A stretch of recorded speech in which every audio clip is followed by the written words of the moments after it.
Hi everyone, this is Honey. I have started this channel for my accountability. Here I will discuss one question of UPSC CSE mains that is theme based. I will choose the topic from syllabus and took all the questions asked about that particular topic in previous years. I will explore all the dimensions that could be asked and then write the question and discuss it with you.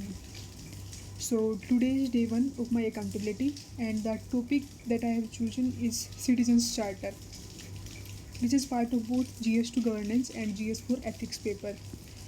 Here I am discussing it from governance point of view, but the questions that are asked in ethics paper are more or less similar. So let us start our first topic, Citizens Charter. So in the last 10 years, only 2 questions were asked in UPSC CSE paper. The first one was asked in 2018 and the second one was just the recent of 2024 exam. Both the questions are almost similar. The 2018 question is Citizens Charter is an ideal instrument of organizational transparency and accountability, but it has its own limitations. Identify the limitations and suggest measures for greater effectiveness of the Citizens Charter. And the second question is the Citizens Charter has been a landmark initiative in ensuring citizen-centric administration, but it is yet to reach its full potential. Identify the factors hindering the realization of its promise and suggest measures to overcome them. So you can see in both the questions, the question starts with a statement that Citizens Charter is a good initiative, but it has also its limitations. And in second part, it is asking about the limitations of Citizens Charter, and we have to also provide the measures to overcome those limitations. So to answer the questions, we have to break the question in 3 parts. First part is intro, where we have to address the statement. The second part is the body, here we have to address limitation and measures, and the third part is conclusion. In the intro part, we have to address while addressing the statement, we have to address the keywords of transparency and accountability in 2018 paper and citizen-centric administration in 2024 paper. So मैंने अभी केवल 2018 वाला paper लिखा है, तो अभी हम केवल उसको ही डिस्कस करेंगे.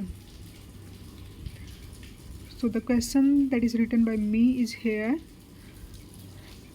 फर्स्टली मैंने अभी रिसेंट का डेटा यूज़ किया है क्वेश्चन में इंट्रोडक्शन के लिए कि 2025 नेशनल रोल आउट जो डिजिटल सेवा गारंटी पोर्टल है, मैंने यहाँ पे इस डेटा का यूज़ किया है और साथ में इस डेटा के साथ मैंने ये बताया है कि सिटीजन्स चार्टर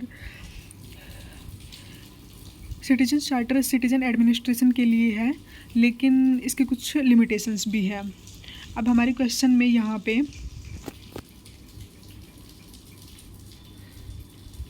दो वर्ड्स भी हैं जैसे transparency and accountability. So we have to address them also. So transparency को एड्रेस करने के लिए मैंने 3 पॉइंट्स लिखे हैं, और ये जो पॉइंट्स मैं लिख रही हूँ ट्रांसपेरेंसी और अकाउंटेबिलिटी को मेंटेन करने के लिए, ये मैंने सिटीजन्स चार्टर्स के एलिमेंट्स से लिए हैं, जो इसके एलिमेंट्स होते हैं वहाँ से लिए हैं मैंने. So the first statement is clearly that the Citizens Charter clearly communicates its vision, mission and service commitments. The second point is it sets service standard, the eligibility criteria, the documents required, etc. And the third part is it shows the responsibility of the office, the time-bound decision, etc. The second part is accountability. And here the first sub part is grievance redressal mechanism for complaints, and I also मैंने यहाँ पे CP grams का एक example भी दिया है. The second part here is कि मैंने रेगुलर रिव्यू और फीडबैक के बारे में बताया है कि सिटीजन्स चार्टर के अंदर ये वाला पॉइंट भी होता है, और यहाँ पे भी मैंने एक एग्जांपल दिया पासपोर्ट सेवा रिवाइजिंग टाइमलाइन का. जो थर्ड पार्ट है वो भी regular monitoring to service standards का है. अब हम बात करते हैं बॉडी की. तो बॉडी में मेनली 2 पार्ट्स को डिवाइड किया था मैंने, लिमिटेशंस और मेजर्स. चूँकि ये 15 मार्क्स क्वेश्चंस हैं, तो हमें 3 पेजेस फिल करने होते हैं। तो मेरा जो फर्स्ट पार्ट है और जो फर्स्ट पेज है और जो सेकंड पेज का ऑलमोस्ट 1/4 जो पार्ट है वो फिलअप हो चुका है। अब यहाँ पे चूँकि हम लिमिटेशंस लिख रहे हैं, तो जब भी आप लोग सब हेडिंग्स बनाएंगे तो सब हेडिंग्स अगर आपको क्वेश्चन के अंदर ऑलरेडी दी हुई है, जैसे इस वाले क्वेश्चंस के अंदर इसने ऑलरेडी बोल रखा है लिमिटेशंस, तो हम इसकी सब हेडिंग्स कैसे बना सकते हैं? हम इसकी सब हेडिंग्स बना सकते हैं कि लिमिटेशंस ऑफ सिटीजन्स चार्टर। अब चूँकि 15 मार्क्स का क्वेश्चन है, जैसे मैंने आपको पहले बताया, तो आपको टोटल 14 to 15 पॉइंट्स तो लिखने ही पड़ेंगे टू गेट डिसेंट मार्क्स। तो मैंने लिमिटेशंस के अंदर 8 से 9 पॉइंट्स लिखे हैं और उन पॉइंट्स को मैंने ब्रेक डाउन किया है मैंने कि हम सिटीजन्स चार्टर जब भी बनाते हैं तो उसके अंदर लिमिटेशंस किस किस स्टेज पे आ सकती हैं। जैसे फर्स्ट वाली लिमिटेशन आएगी सिटीजन चार्टर को बनाने के टाइम पे, दूसरी वाली लिमिटेशन आ सकती है उसको पब्लिसाइजिंग करने के टाइम पे, थर्ड वाली लिमिटेशंस आ सकती हैं कि इम्प्लीमेंटेशन के टाइम पे, and the fourth that could come at the grievance redressal phase.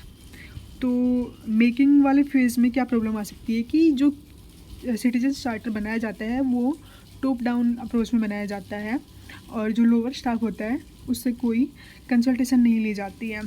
Second point जो है कि सिटीजन चार्टर जो है सभी लोकल लैंग्वेजेस में नहीं बनाया जाता, तो जो लोकल पीपल होते हैं उनके लिए ये इनएक्सेसिबल है। थर्ड पॉइंट है कि बहुत सारे डिपार्टमेंट्स में ये नॉन एग्जिस्टेंट है। अब हम पब्लिसाइजिंग वाले फेज में आते हैं जिसमें मैंने 2 पॉइंट्स लिखे हैं। फर्स्ट पॉइंट है कि हम पोर्टल्स या फिर ऐप्स पे ज़्यादा रिलाई करते हैं और ऑफलाइन उसका प्रचार करने में हम लोग कम ध्यान देते हैं। सेकंड पॉइंट है कि कुछ चार्टर्स तो बहुत डिटेल्स में होते हैं और कुछ चार्टर बहुत ब्रीफ में होते हैं, जो कि एक इसकी लिमिटेशन है। थर्ड फेज़ है इसका इम्प्लीमेंटेशन फेज। इसका फर्स्ट पॉइंट है कि प्रॉपर स्टाफ नहीं होता, इनको प्रॉपर बजट अलॉट नहीं होता या फिर प्रॉपर इनके पास आईटी सिस्टम्स नहीं होते ताकि ये एक प्रॉपर टाइमलाइन में अपने सिटीजन चार्टर को बना सकें। सेकंड पॉइंट है कि बहुत सारे टेक्निकल जार्गन्स यूज़ किए जाते हैं। इसका मेन रीज़न ये है कि बहुत सारे जो सिटीजन चार्टर हैं वो कॉपी पेस्ट किए जाते हैं या फिर अदर डिपार्टमेंट्स को कॉपी करके बनाए जाते हैं, ना कि खुद के डिपार्टमेंट की रिक्वायरमेंट के हिसाब से बनाए जाते हैं। So the next point and the last phase is grievance redressal phase. तो इसमें जो पहला पॉइंट है वो ये है कि कोई रूट कोज एनालिसिस या फिर सिस्टमिक फिक्सेस नहीं किए जाते ग्रीवियंसेस के लिए, कि जो भी उनके पास ग्रीवियंसेस आती हैं वो ये लोग ऊपर से उनको सोल्व करने की कोशिश करते हैं, उसको एकदम रूट लेवल पे सोल्व करने की कोशिश नहीं करता है। और lack of incentivisation either at individual or the organisation level, कि अगर किसी पर्सन ने अच्छा काम किया है या किसी ऑर्गेनाइजेशन ने अच्छा काम किया है तो ये उसको इंसेंटिवाइज नहीं करते हैं। अगर आप किसी को इंसेंटिवाइज करते हैं तो इससे उनका कॉन्फिडेंस बूस्ट होता है और वो आगे अच्छा काम करते हैं।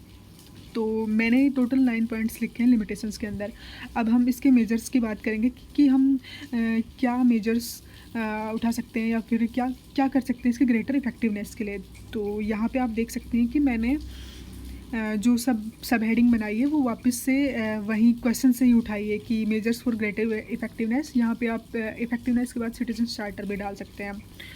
सो यहाँ पे भी मैंने 6 से 7 पॉइंट्स लिखे हैं और ये पॉइंट्स भी मैंने जो हमने लास्ट पार्ट में जो फेजेस में डिवाइड किया था कि मेकिंग वाली फेज है, इम्प्लीमेंटेशन वाली फेज है, पब्लिसाइजिंग वाली फेज है और ग्रीवियंस वाली फेज है, उन्हीं फेजेस के हिसाब से इसको लिखा है। जैसे मेकिंग वाली फेज में हम क्या कर सकते हैं कि हैंड होल्डिंग एक्सरसाइज कर सकते हैं कि पहला जो चार्टर बनाए उसको बिल्कुल बेसिक से बनाए, जो रूट लेवल पे जो लोकल लेवल पे जो लोग रह रहे हैं या फिर जो लोअर स्टाफ है उनसे कंसर्न करके और फिर हम लोग ये चार्टर बनाएं।